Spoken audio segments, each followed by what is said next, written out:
Hello and welcome back to Boring Dad Gaming, where today we're going to be playing some more Roottreemania. We're doing pretty well. We got all the everything locked in. We're now making choices about whether we think people are Roottrees or not, including this whole tree here, the Anonymum, who it seems was a genuine Roottree affair with Guy. So we've put her daughter Courtney May Watts down as possible Roottree. Yes, we think so. Now the main question at the moment is 5Ps, aka David Fellows here, aka Felix Fellows. Now it seems like, last time round it seems like there is reason to be deeply suspicious about this. If I try and reprise the information we got towards the end of the last episode. So he had a successful DNA test. However, it was said that he came through first and Anonymum kind of rode on his coattails. However, this lady was advised, actually came through first, we learned, but was advised to say she came in after David. We also know that she gave a DNA sample to be tested against Bonnie Hudson. We also know that Rubie Spratt, the Rootrees lawyer, had thrown a sample of Bonnie Hudson's hair into the bin. So it does seem like, and Rubie Spratt was foster friends with 5Ps. It seems like Rubie Spratt may have stolen this lady's story and given it to him and fixed the DNA test so that it would pass David and he would gain access to the Roottree fortune, which he had written songs about. He's also lied about his age, so he's older than he's pretending to be. 2 years older, which actually puts Joanna's, at the time, was with the Roottree company, but he'd have been born back when Zach was still president and she was Zach's secretary, so she would have had limited contact with Guy, if any, who wasn't president for another couple of years. So I think there's every reason to say that this is a scam. However, we just found another piece of evidence at the end of the last one. It's come up here. So we've got an example DNA test. So let's have a quick look at this. We got from... Yeah, so I did look this up at the end of the last episode. It was quite a long entry, so we'll have a proper read of that this time. According to the website, though, it's the famous test that proved that Felix was a Roottree. They received his permission to post it as their example for potential clients. It says there's a 99% chance David Fellows is related to the alleged aunt, who's listed as Jane Doe. We know that's Bonnie. As far as you can tell, they are a neutral third party used by plenty of respectable companies. So I guess this we know this is supposed to be Bonnie, who was supposed to be the test sample for this test. And if we let's just take the first couple of these. So we've got D3S something, LL size is 14. Whatever this one is, 12, 13, and then if we go to this test, D3S is 15, 16, and this one is different as well, which suggests that this sample is not Bonnie Hudson. Well, yeah, no, it suggests this isn't Bonnie Hudson. This is whatever she said Rubie Spratt sent in.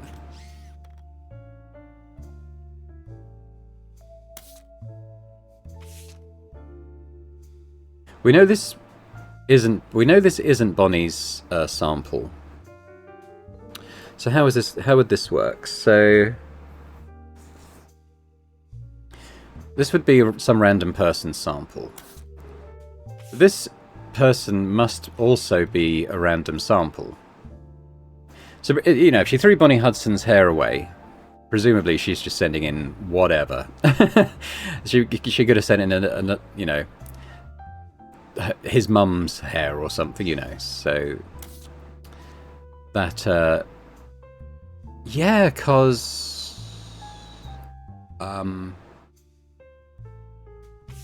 his mum, Joanna, she died of an overdose, and he said he found a box in his closet that had a hairbrush. Was that it? Was that what he found?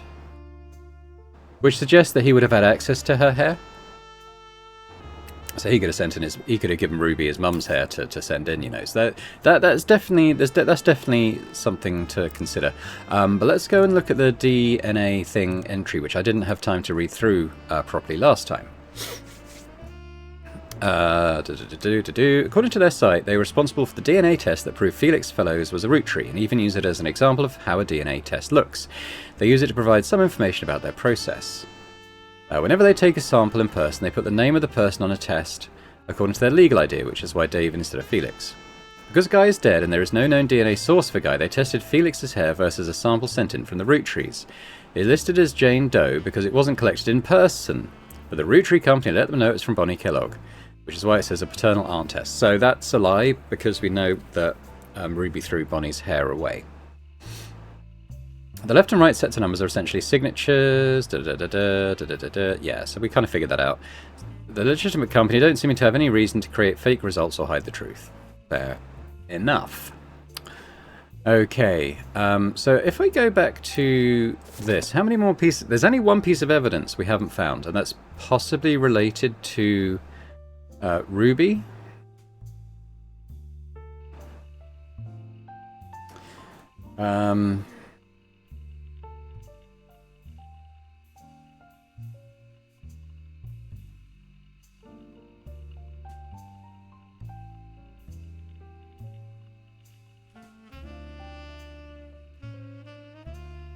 Look again into the Clan Seb Trust.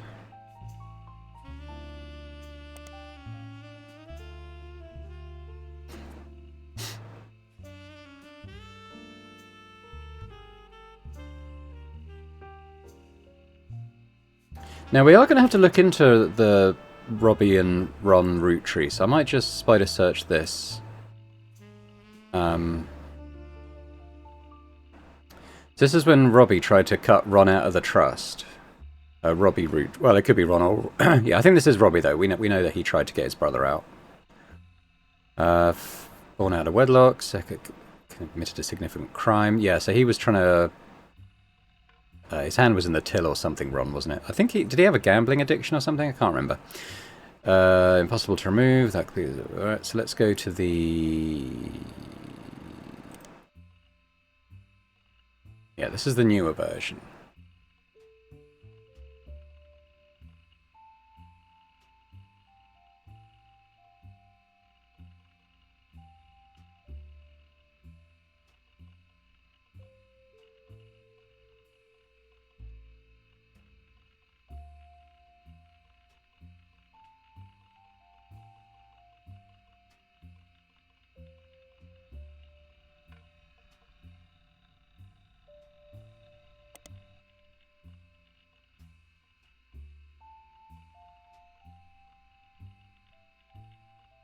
I'm wondering, so it doesn't look like I did any... Oh, okay, so I did do something for Rubie Sprat here. Just wonder if it's worth looking in again.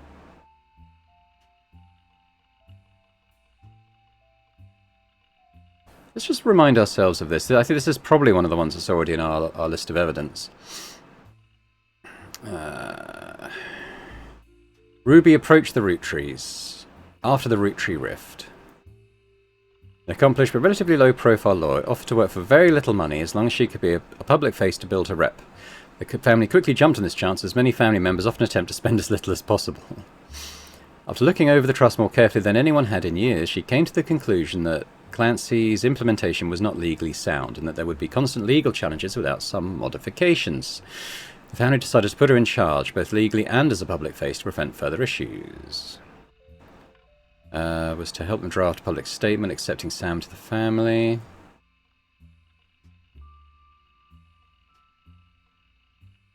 So she's in charge of verifying any claims to the trust.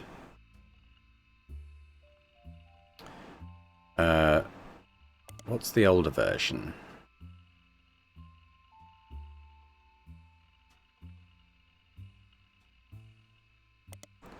What else have we got? Anything locally? Is she a chef? Oh, okay. This is the college newspaper, isn't it? I don't think we've seen this before.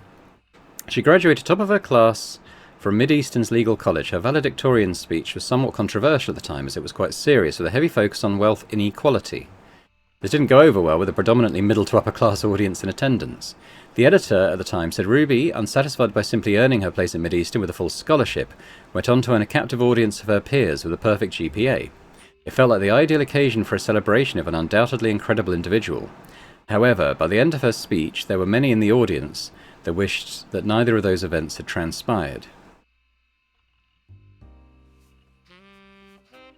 It was a passionate attempt to use her soapbox to proselytize her fellow students and their parents into the religion of poverty. But unfortunately, judging by the silence, they remained unconverted. Okay.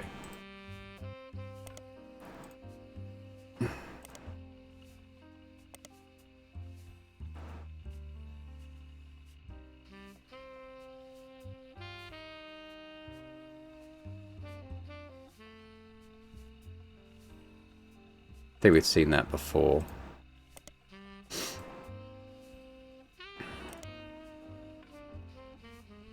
So we've seen this. This is when she makes the fountain. Probably nothing in these other ones, I would imagine. So that last thing, yeah, that's all the evidence. So that last one was the Herald. So to sum up what we know, Rubie and David were friends from the foster care system. He coveted lots of money, especially Roottreemania money. She doesn't like rich people. She's in charge of the DNA tests. We know from the DNA test in our evidence. So I think, you know, this was... Okay, even if you think this was alleged to be the Roottree sample of Bonnie, if you accept that that's Bonnie, which I don't actually, then this isn't Bonnie. So they're different. Whereas I think they're both. I think they were both falsified to make it look as if one wasn't and one was a Roottree, where in actual fact the opposite was true. So I think, looking at the weight of evidence, I think we have to say that this is a scam. He's not a Roottree. He's a scammer. Aided by Rubie Spratt, who actually does... I thought she was going to appear in this tree. I thought she was going to be a secret Roottree, but she's not. It doesn't appear to be anyway. Now, nothing has happened here, largely because I suspect we've still got to work on these guys. Now, there is a lot of missing evidence, but that's probably to do with our searches from the previous game, because we found out quite a lot about these guys.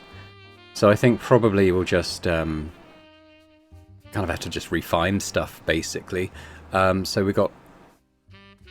Oh no, Ron was the... I've probably been mixing those up. Yeah, so Ron is the elder, Robbie is the younger.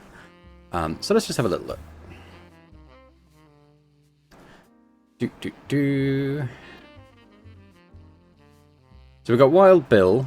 Yeah, so he was their dad. So we want to look for stuff related to him, really, as well. Gwyn divorced Wild Bill just before she had her second. So that's Robbie. Not even I can blame her for that. I've seen what he gets up to in Starlet, but neither of us ever took a second husband.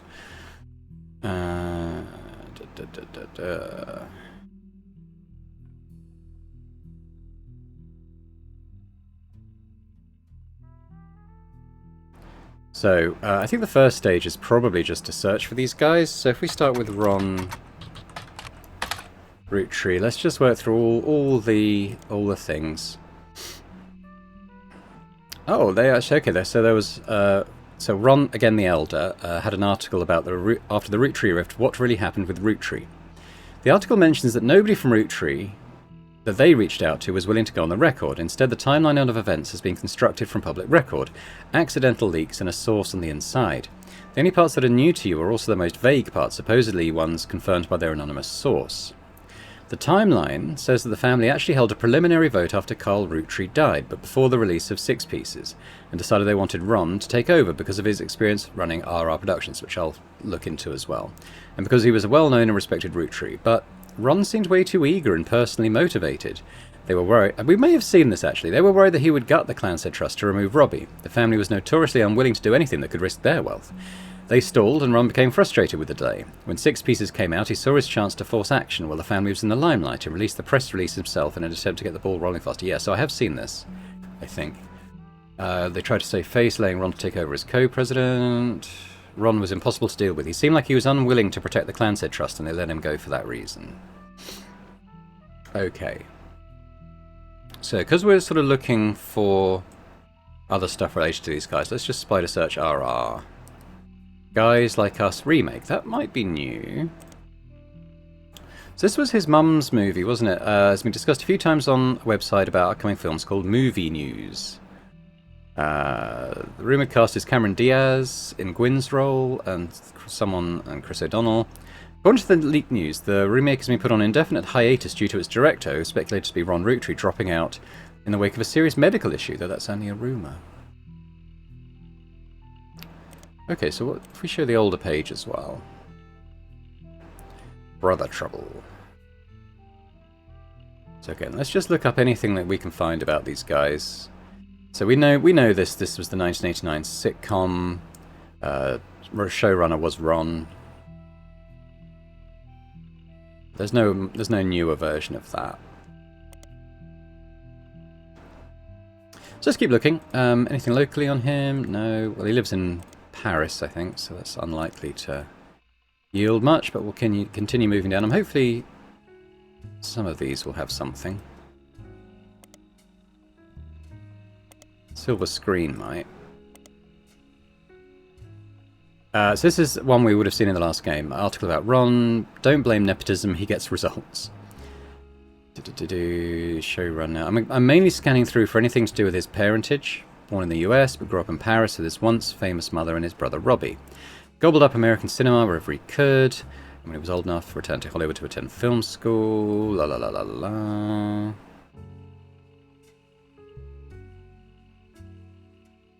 Called upon his brother for script punch-ups. Nothing really about parentage there. What about some of these others?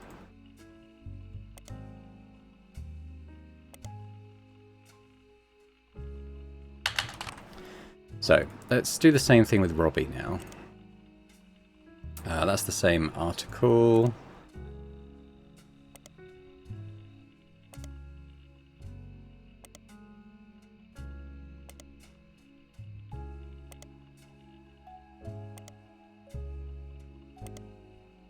Now I know I have all the periodicals. There's nothing... Here we go. So we did see this one previously. Tried under Robert in a French court of law. Embezzled money from the company to fuel a gambling habit. Yes, that's kind of what I said.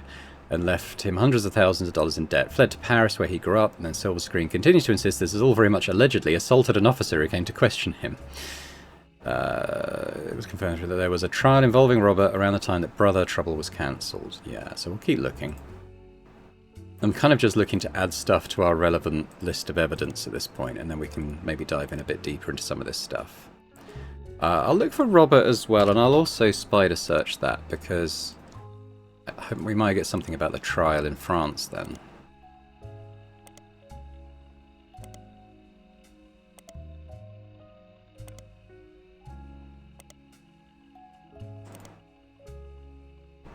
I'm expecting to be something in Silver Screen, and I'm expecting it to be what we had before. Yeah. Okay, so let's take this to the spider search then.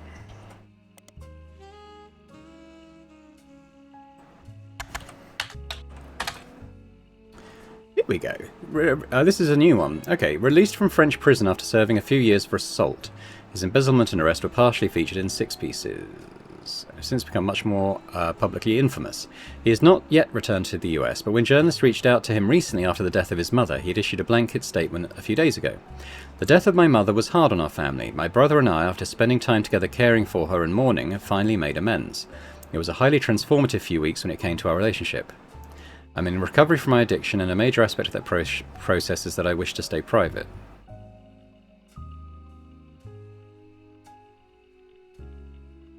Okay. Let's look at the older version as well.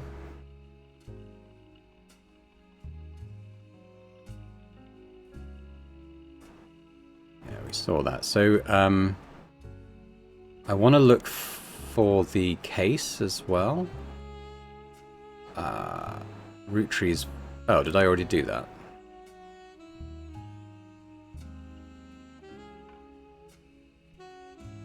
I can't remember if I periodical searched this, so I'm just going to do that quickly.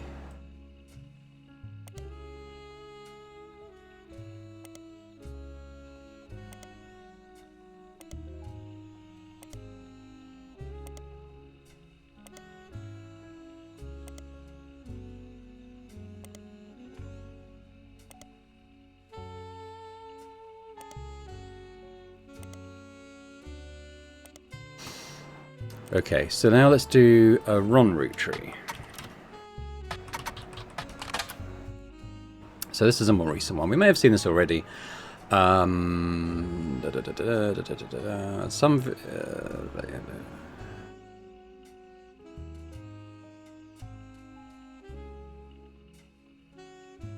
now we should look at the older version.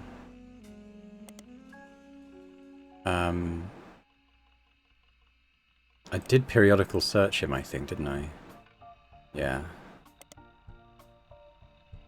So, what about Gwen? Again, just trying to add stuff that we had previously. So this is a newer version. Died in Paris 3 weeks ago. I may have seen this already.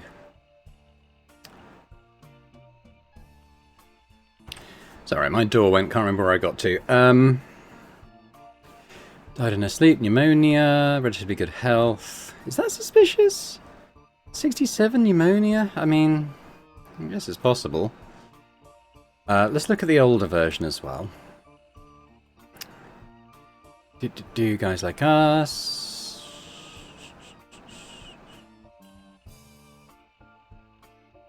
Yeah, so we've seen that already. I'm just kind of seeing if it gets added to our evidence. So look at guys like us again. The original. 2 secretaries. It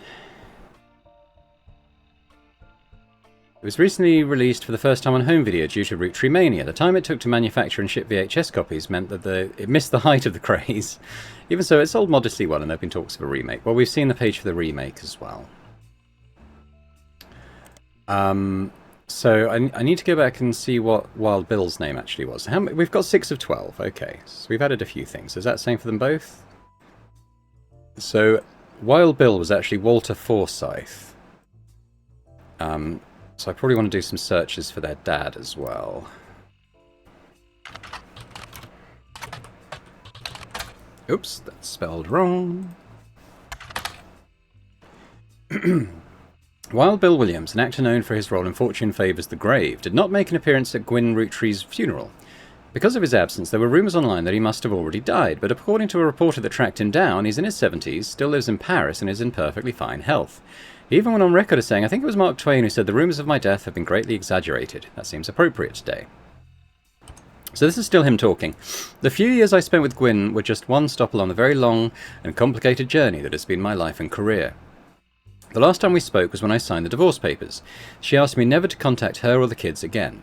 I've always respected those wishes. They never reached out to me either, even as adults, so I have to assume they had some idea of why she hated me so much and the sacrifices she made on my behalf. I wish them well and I'm sorry for their loss, but we've all been strangers for 40 years, so I can confidently say they wouldn't have wanted me to be there. In fact, I'm confident my presence would have ruined it. That's the older piece. Leading man. We'll look up that film as well.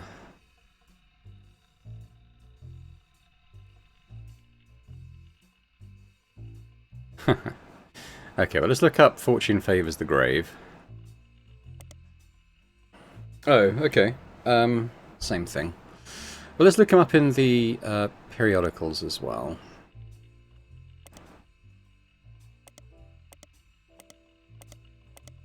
I just want to get his name again. Alright, fine. I'll just type it in. I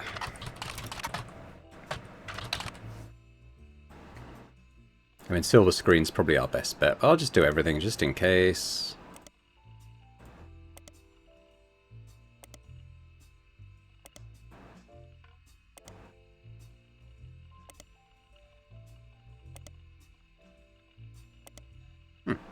It's probably there under his stage name. Oh, he's in Starlet. Mentioned, seen in public with blondes. 3 things stand out. Real name Walter Forsyth, well, we've got that. The second is in an interview. Although he doesn't mention her by name, you determine from context he's talking about Gwyn. We may have seen this last time, I don't remember. An apology to the ladies, I'm actually taken. Earlier this year I did a friend a favour. He was directing a war movie and asked me to play a small part. Wouldn't you know it, that son of a bitch cut me from the picture. I'm just ribbing, it wasn't his fault. Apparently the studio didn't want to pay for a star of my calibre. I got the last laugh though, I met someone. She spent most of the film crying, she was playing a soldier's wife, but even through the tears she was incredible. I know I tend to have a reputation, but this one's true love, I only have eyes for her. Ironically, the third is a rumour that his divorce from Gwyn was due to multiple affairs, including one with another actress.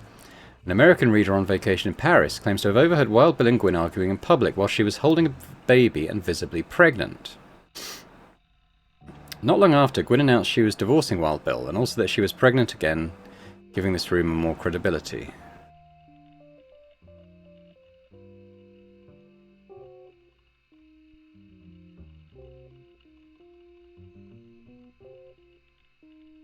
Okay.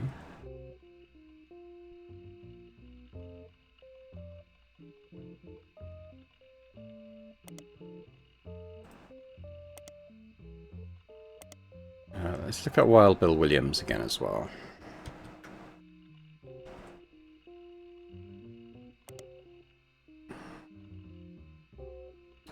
Okay, so the war movie was called Christmas Mission. Apparently so this is the one where he met Gwyn. Apparently Wild Bill lived up to his reputation. He showed up drunk 3 days in a row and couldn't remember his lines. He kept hitting on an actress who was supposed to be doing a very somber, serious role. So we'll look that up as well. I just want to kind of search all the rest too.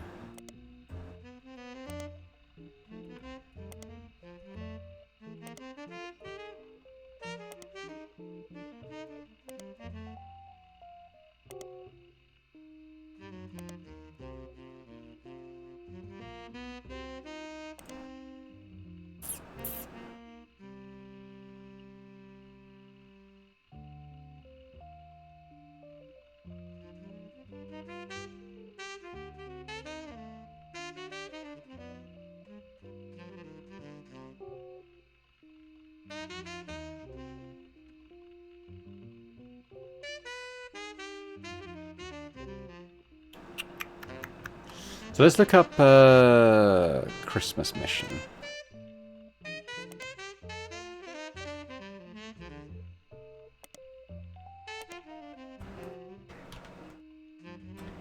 Yeah.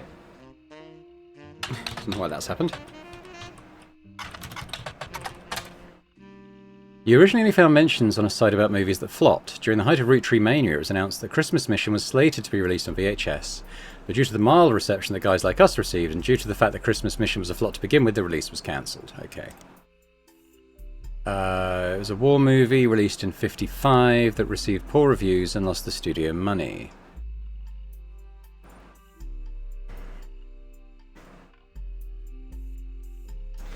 Now we're getting some dates now. 55. So what did it say about her?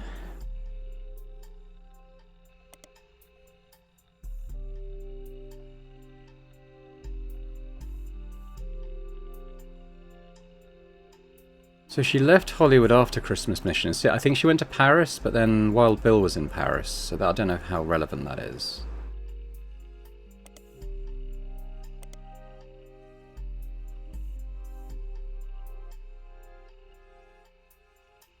We'll just look through the periodicals on this as well.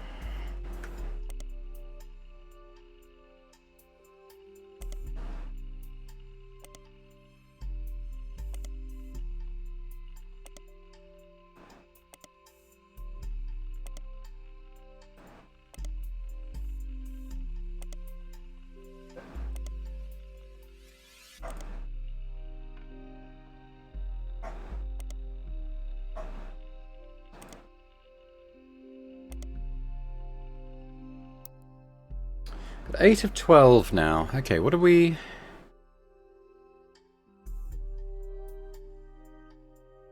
Still looking for stuff.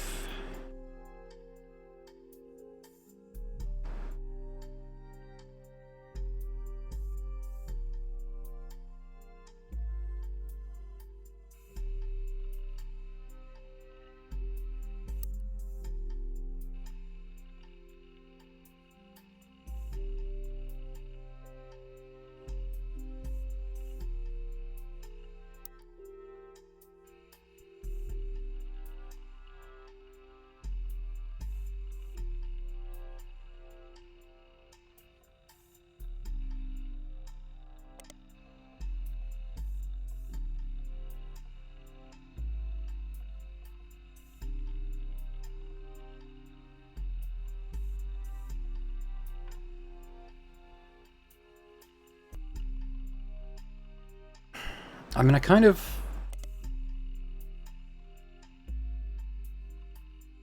want more information about her having the children.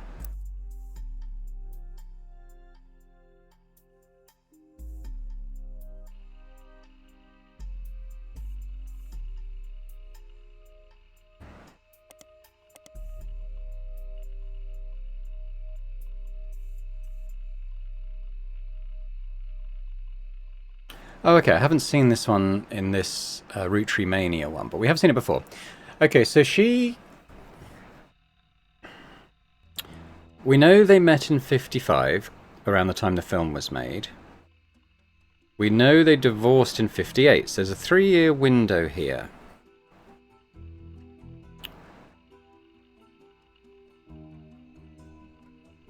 The time of her divorce, she announced she was pregnant again.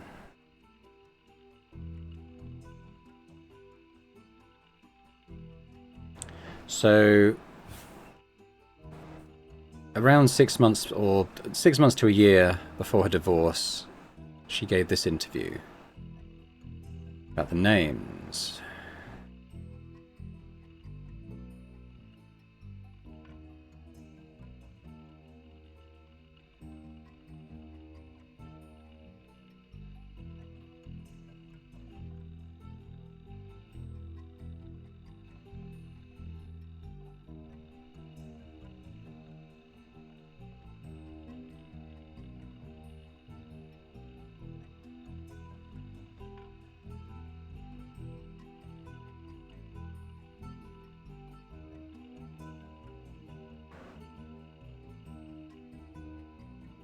So actually in mid 57, she's got a child on the way.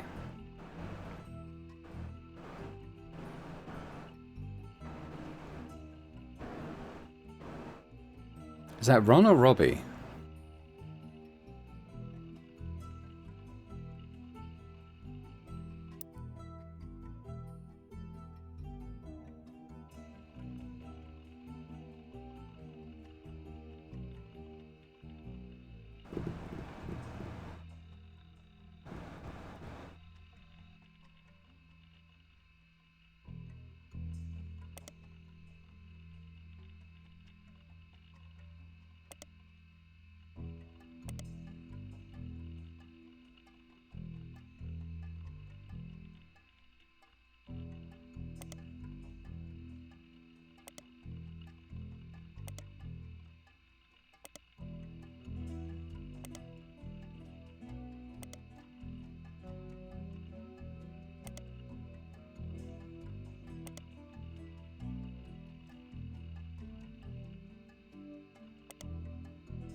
I'd be more comfortable if I found all the evidence so far.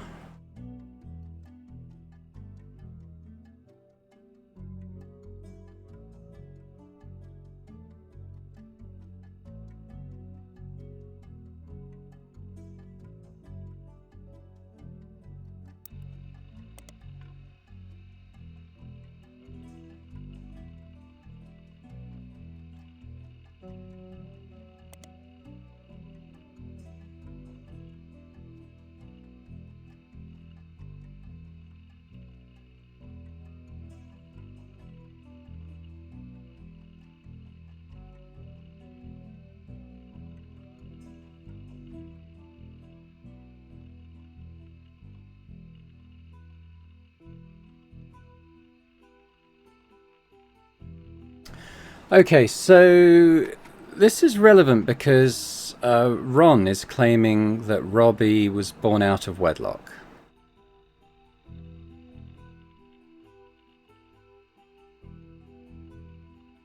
Now, we know from the previous game that all that means is that his parents weren't together at the time, and we know that she divorced when she was still pregnant, so I don't know what, I feel like I'm missing something here.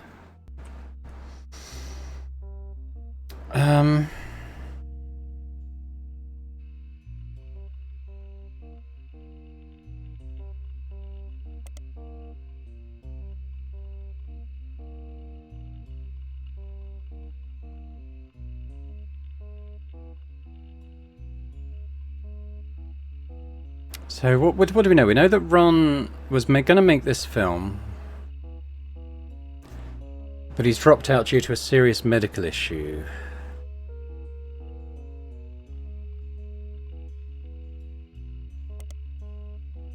But we can't. That hasn't been kind of.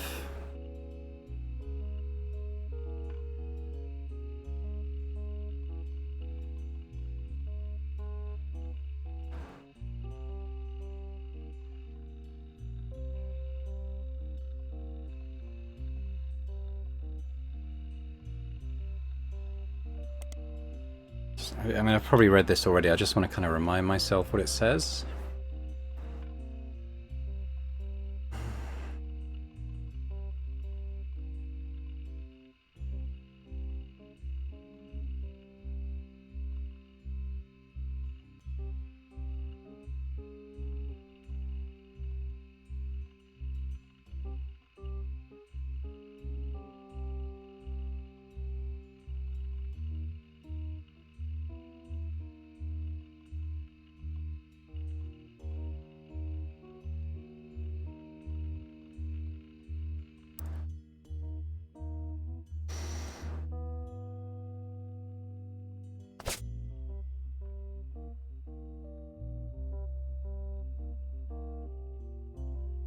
I feel like we've kind of searched these a lot.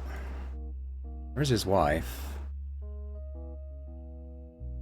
I guess it kind of makes sense just to search everything that we have. Let's spider search. What was her name? Penelope Tessa Green.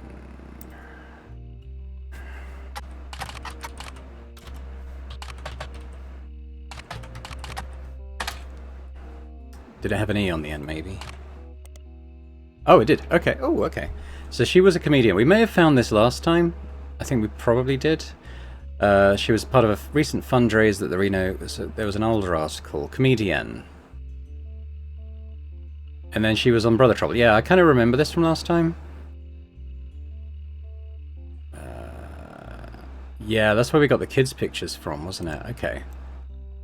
So there's an updated one. So she was part of a recent fundraiser called The Best Medicine and was helped to find a cure for Huntington's disease. According to the website, she released a statement. Up until recently, I didn't know anything about Huntington's. In the last few months, I've gone from knowing nothing about it to learning more than any one person should ever have to. Until less than a decade ago, it was impossible to predict if someone susceptible to Huntington's had the disease, but due to advances in medicine, tests have been developed. Hopefully this increased awareness is a first step to finding a cure. Please join me for a night of comedy for a good cause. That's actually been added to evidence.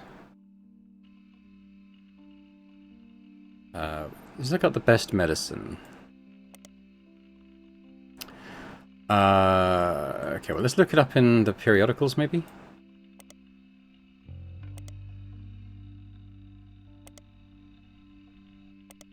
Probably not in the Chef's magazine, but you never know.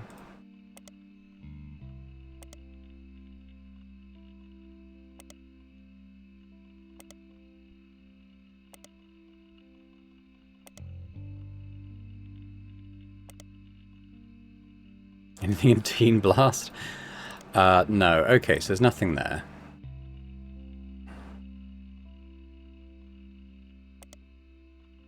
Same thing. I guess we could find out more about the disease, maybe? It's a neurodegenerative disease that most recognizably causes memory issues and uncontrollable movements in the limbs. After symptom onset sometime between age 30 and 50, those affected by Huntington's typically live another 15 to 18 years as their symptoms worsen. There is no cure. It is passed genetically from parent to child. The gene that causes Huntington's works in such a way that if a parent has a disease, there is a 50-50 chance their child will get it. Huntington's cannot be passed on recessively, meaning it cannot skip a generation. In other words, if someone has a mother or father with Huntington's, but they themselves did not receive it from that parent, their children will also never have it.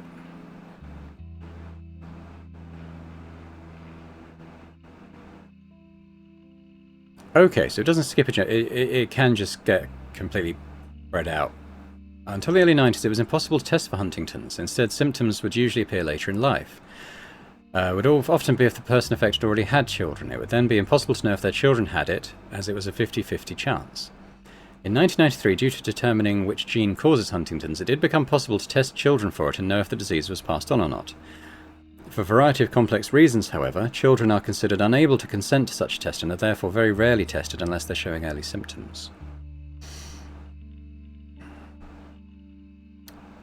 Okay, so Ron's wife was doing a fundraiser for this disease, and she seems to know personally about it. She's done personal research, and it would seem to be that's probably because it's fairly close to home for her. And we know that Ron had to drop out of the remake for illness, so maybe it's reasonable to think that Ron has Huntington's disease. Okay.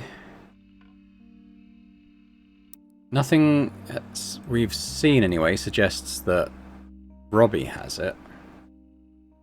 The disease has appeared there.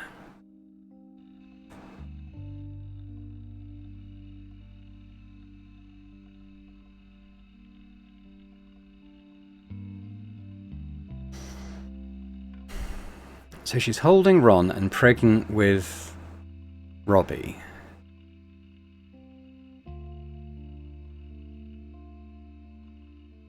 I'm pretty confident it's actually Rubie is definitely a Roottree. I mean, she's got a baby and she's visibly pregnant.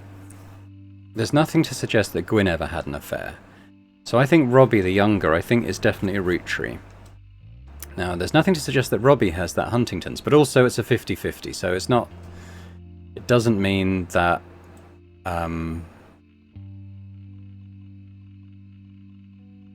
Let's just look at the tree again. It doesn't mean that they didn't. They would have had to have got it from a parent. Gwyn died at the age of 67 from pneumonia. Not Huntington's. So you get it from... She was 67, so you get it from age 30 to 50, or rather symptoms present then, and then you live for about another 20 years. Whereas she lived to 67 and, as far as we know, never had it. So, and Walter's still alive. He doesn't have it. He's in his 70s. So neither of these guys have it. But it doesn't skip a generation, so there would have been, you know, it wouldn't have happened here either. That means one of his parents demonstrably had Huntington's, which means that these weren't his parents. I'm quite confident in saying Rubie is. Now Ron, interestingly, is the question here.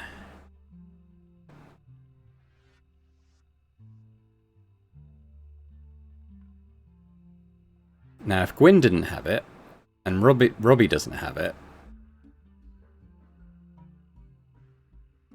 it does suggest that she isn't Ron's biological mother.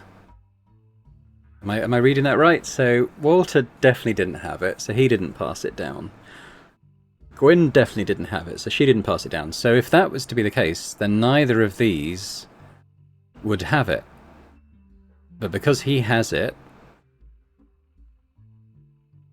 one of his parents must have had it. And if it wasn't Walter, then it must have been someone else.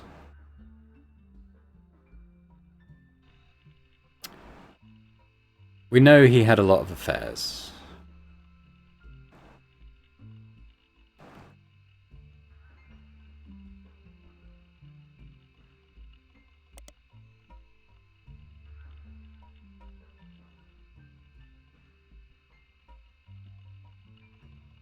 So again, let's look up Christmas Mission again.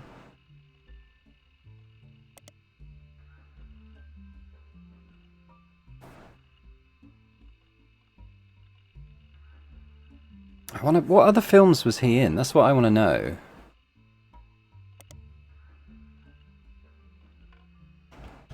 Is there something, anything approaching like a filmography?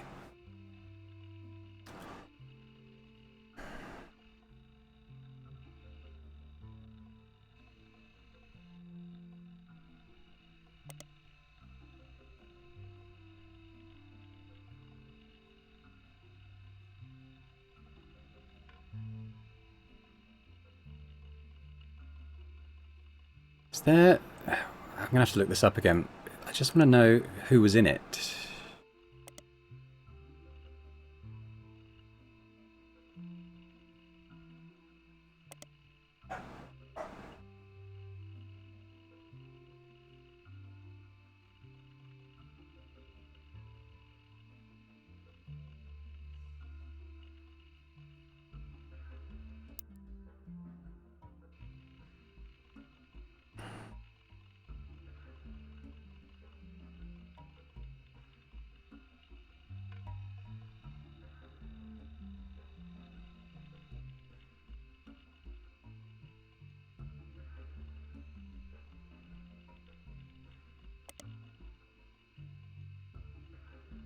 I got an achievement for finding the last smoking gun. Alright, let's have a look.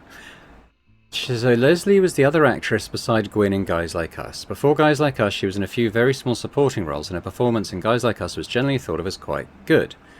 So this is a lady, Leslie. Even with the success, she retired from Hollywood almost immediately after her co-starring role. Not much was known about her until recently. And Guys Like Us was re-released right at the tail end of Roottreemania. Recently, as part of a myriad of articles and research, people have gone into those surrounding the Roottree. It came out that she died of a genetic disease known as Huntington's in the late 60s. Oh.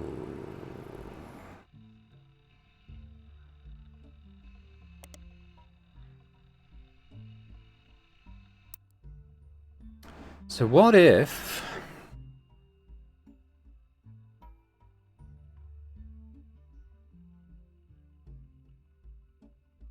So she was kind of... I mean, it's not entirely clear.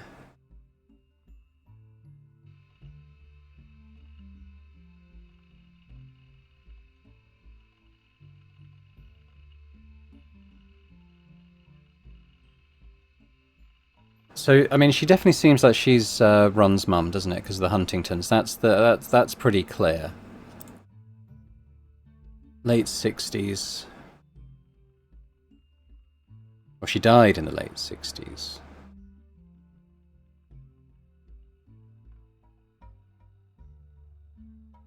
But she'd have been quite ill for a long time, like almost 20 years. So that kind of puts it more like mid-50s when we kind of know baby Ron was around. What if Gwyn raised him because his mum was dying?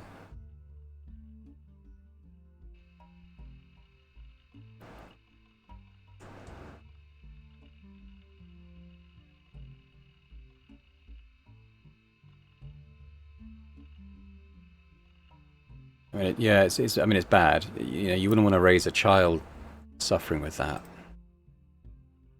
And if he was, say, adopted...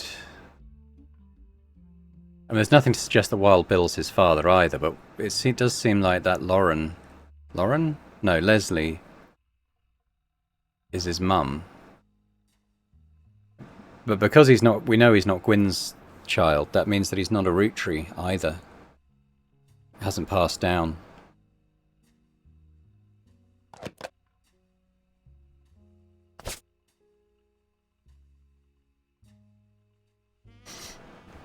Now nothing is activating.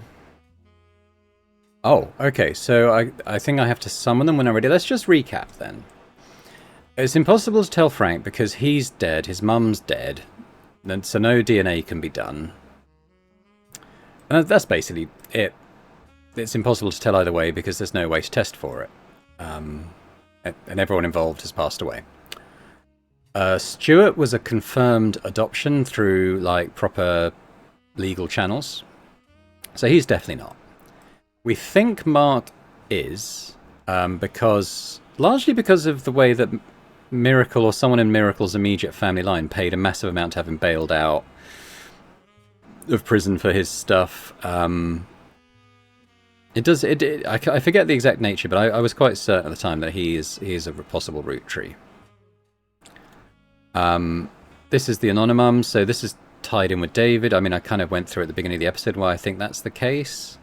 Plus the red hair. I mean, total giveaway, right? And David isn't. I think, yeah, so I think he was faked to be a positive result. I think this was faked to be a negative result, and I think Rubie was responsible for that. I forget exactly the reasoning for these brothers now. I think it was to do with the dates that Christine was in the company. I think the suggestion was no, because it was the royal bun in the oven when these two met, which suggests that James was the result of an affair with Guy. But she'd left the company by then, so Robert is Stephen's child, as far as we can tell. This was the IVF in China thing, which we think was a cover story for a pregnancy. She wanted to come to America. She had a thing for Robert Redford and that kind of thing, and he kind of looks a bit like Robert Redford. I mean, this is probably the most tenuous one for me. This one seems fairly certain. She was a child bride to this guy. She didn't love him. They ended up splitting up.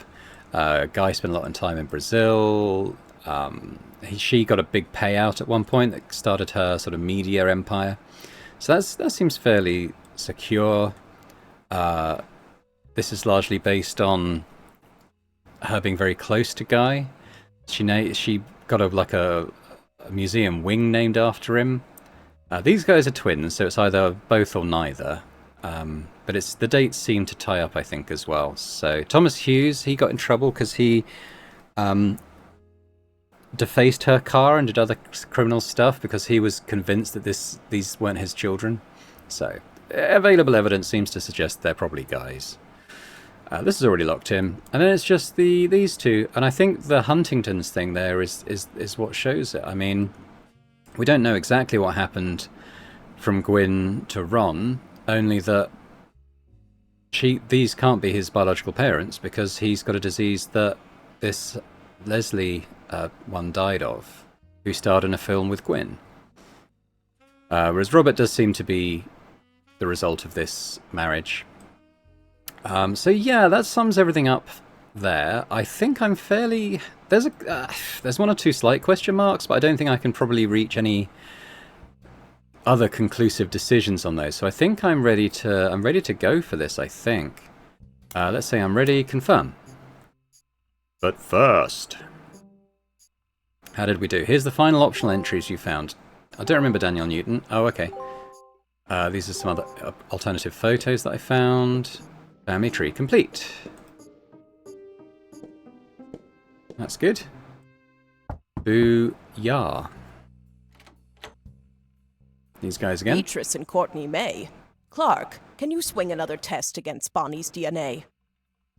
This time I'll be sure to have them verify both samples in person. 1 week later. Using the family tree you filled out, as well as DNA tests, we were able to uncover the truth behind all the inconsistencies. Clark's handling the business, but I've come to thank you and fill you in on everything we've learned. Buckle up, because it's been one heck of a week. Actually, that's an understatement. It's not every week you discover your family company Rubie. is being sabotaged by someone they trusted. But that's the kind of time we've been having. Like I said, buckle up. Maybe grab some popcorn. We'll start with Guy Hudson. Guy had a frankly ridiculous number of potential children. What shocked me is how many graduated from potential to confirmed. We can even prove he was aware of them.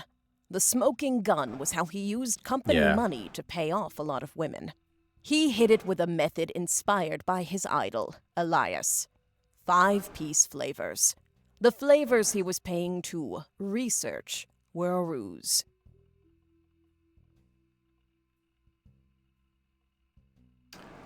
These flavors, were they named after the children? No. I don't think, well, maybe she'll explain. He developed flavors based on the initials of the women he was paying. Oh! Which was really stupid, considering one of their names started with X. Caviar, Christine. Butterscotch, Beatrice. Zigua, I don't even know what Zigua is. Zinyu. Strawberry for Sonia, and Sugar Plum for Susan. Cool, I didn't even pick up on that. That's amazing. Let's start with Christine. Guy was paying her under the name Caviar, but there were some other clues. James was born 9 months after Zach's party. Christine was there with Guy, and when she got pregnant, she panicked. Steve stepped up. He even turned it into one of his recipe stories. Yeah, we found Not that. all of Guy's affairs led to offspring. He may have slept with Robin Martin, but she didn't have children, so we'll never know. Yeah, there was a suspicion of that. She'd even, like, ensured that she would never have more children, but she wasn't on the family tree. Not every child of Guy's affair partners were his. Robert Garland was born after his parents had already moved to Boston.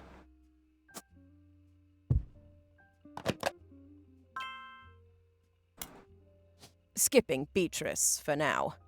Up next is Lang Xin-yu. When Guy showed up in China, she was into America.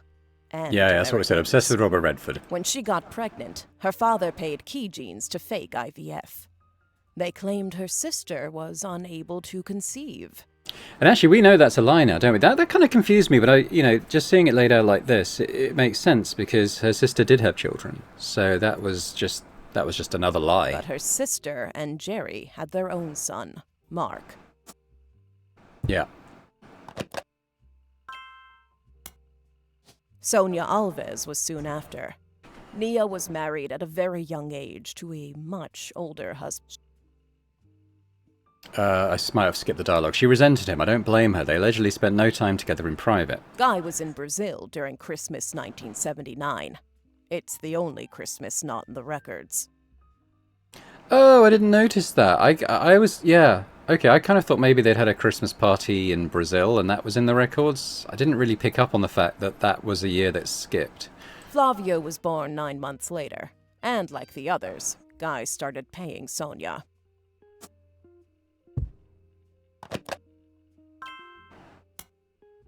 Last was Susan Ford, hired to translate for Guy's overseas trips. It's easy to read into Guy's donation to her school, but there's no definitive proof there. She and Guy were witnessed together near the end of his life. Susan's husband was convinced he couldn't be the father of her daughters. Guy, though, paid double. The price of twins. Oh, look at that. God, another thing I didn't pick up on. Huh. Amazing.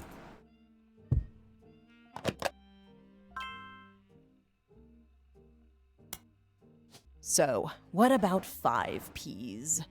Felix Fellow's mother, Joanna. Yeah, I really doesn't didn't have a pick up on 5 that. This was pieces such a flavor. huge clue, this On top of 5-piece, that, this his flavor story stuff. doesn't really add up. His mother already left the company by the time Guy became president, and his lyrics indicate he was born sometime around 1975. Alone, that wouldn't necessarily prove it.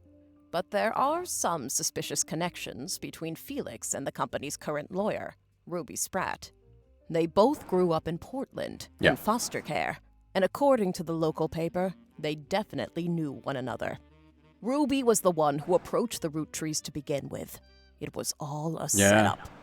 Rubie and Felix saw my book's challenge to the Clancet Trust as an opportunity. His mother really had worked for Roottree, and Rubie was a respected lawyer. She exploited my family's greed, worked her way into control of the trust, and ensured Felix got a piece.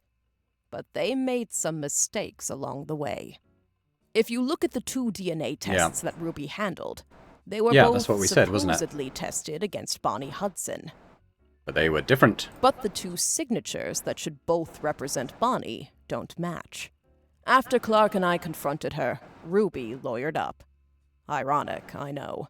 We suspect Rubie had Donatico test Felix against his own mother's DNA. I said. Yep, I said about the hairbrush. A hairbrush of hers. They sent the female sample in remotely. On the second test, Bonnie's sample was tested locally, but Courtney May's was not.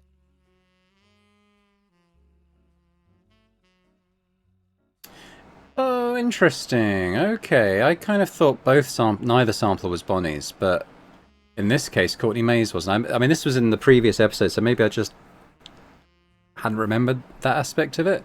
So Ryan and Cork... Rubie's been throwing away samples. We think she sent her own hair instead of Courtney May's, but it could have been anyone's. Oh, right. Okay, so Bonnie's was tested, but Rubie... So Rubie did send in a fake sample, but not on the side of the equation, I thought. Rubie and Felix were in cahoots. As for why, they were both advocates of wealth redistribution. A noble effort. But once they controlled the family fortune, they became just as greedy as the worst members of my family. The money corrupted them. They were so eager to personally wield the wealth for their own cause that they sabotaged any other claims.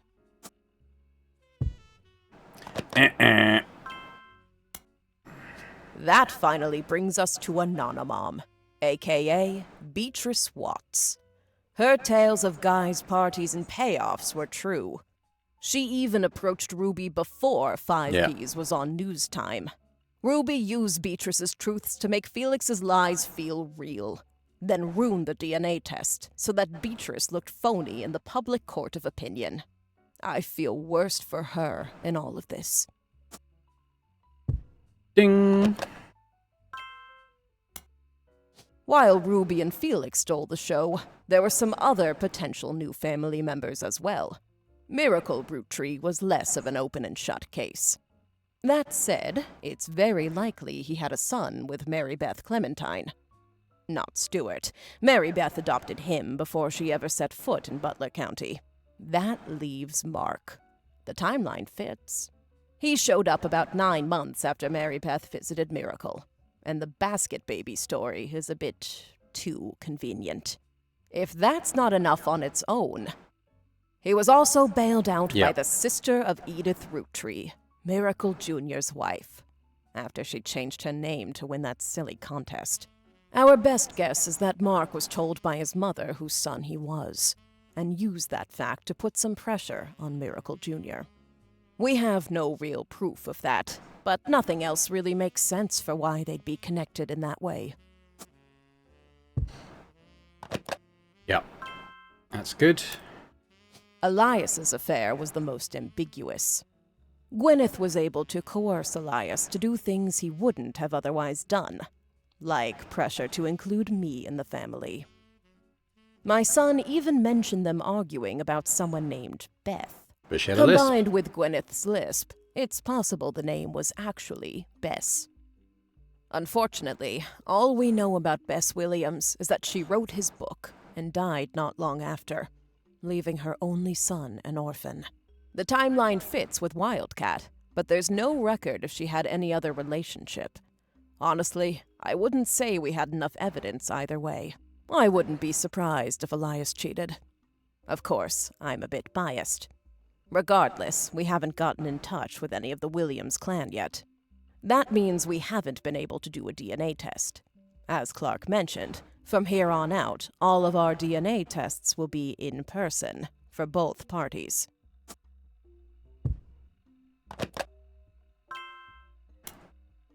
Lastly, we have a bit of a curveball. Ron Roottree isn't related to us by blood. Gwyn was definitely pregnant, so it's likely Robbie is. When Ron and Robbie went to visit their mother at the end of her life, something changed. Now, this is interesting. I hadn't picked up on this in this context, but they made up. Ron and Robbie Ron went from trying to get Robbie kicked out for being born out of wedlock. But at the end of his life, on his mother's deathbed, they made up. And it was probably because Gwyn told Ron that he wasn't a Roottree. So if he changed the Clanstead Trust as he wanted to kick out Robbie, it was actually Ron who'd have been kicked out. Additionally, there have been a few rumors circling around Ron. RR Productions canceled the Guys Like Us remake due to the director's illness. At the same time, Ron's wife Penelope began doing benefits for Huntington's disease, stating that she had become familiar with it. Huntington's is the same disease that Gwyn's former co-star Leslie Florence had. It's passed from parent to child. It can't skip a generation. Because Gwyn and Wild Bill didn't have Huntington's, and Ron seems to, it's impossible Gwyn was his mother. I recently confirmed all this with Ron. At the end of her life, Gwyn told Ron the story. Leslie and Bill had an affair the same year. So Bill was Leslie his father. learned she had Huntington's. Leslie got pregnant. So, I mean, this wasn't kind of spelled out, but we knew he had multiple affairs, so that's not a surprise.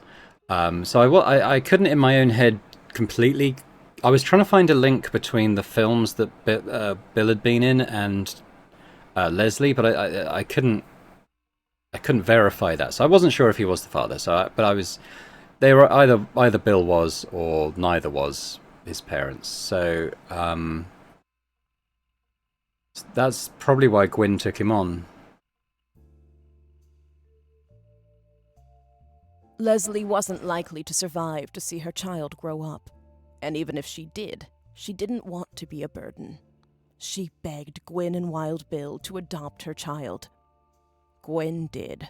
Mere weeks after she found out she was having her own son, she also took in Ron. Yeah, I mean, that makes perfect sense. Because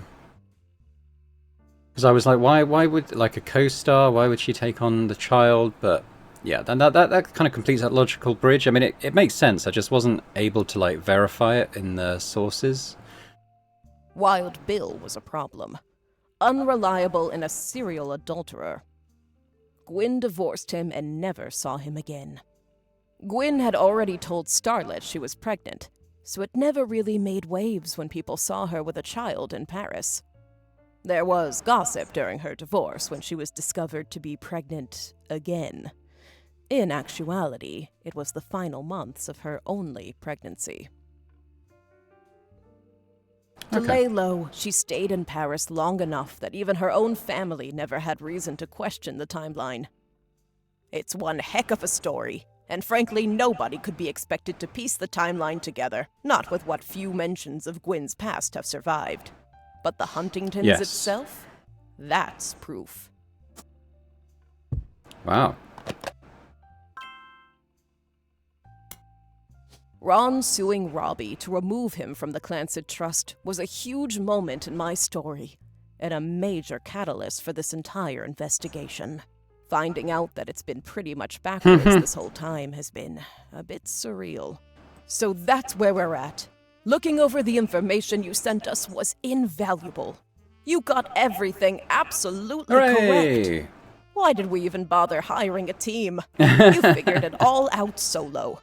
All this information, this entire story, it's a lot, in more ways than one.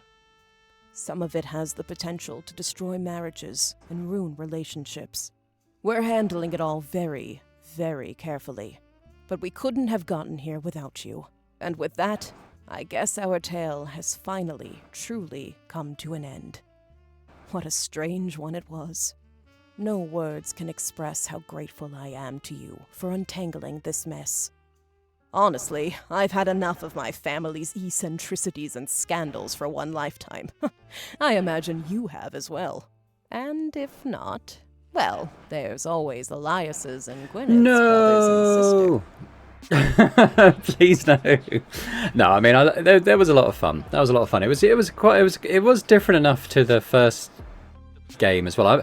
I mean, it's been a while since this came out. I'm not sure if like the base game came out and then the Roottreemania was like a DLC, free DLC perhaps, or whether it was always released as like a single package. I'm not sure, but in any case, Roottreemania I enjoyed. It was different enough to the Rootrees Are Dead initial campaign to keep it interesting, and throwing some different, as Sam said, curveballs into the mix based on people we'd already kind of looked into previously. So I enjoyed that. That was good fun. Hopefully you've enjoyed it as well. I know that people did enjoy the Rootrees Are Dead initially, and were very much in favour of me playing the second campaign, and I'm glad that I've done so. So hopefully those people have continued to enjoy it. If you have, if you could hit that thumbs up button one last time, that'd be fantastic. Do leave a comment as well. Let me know what you thought about this one, and either on its own merits or compared to the Rootrees Are Dead initial campaign. Just interested in your thoughts, really. And if you're watching this and not yet subscribed to the channel, if you could do that, that'd be fantastic. So thanks very much, and I hope to see you elsewhere on Boring Dad Gaming for other games and other playthroughs. Bye for now.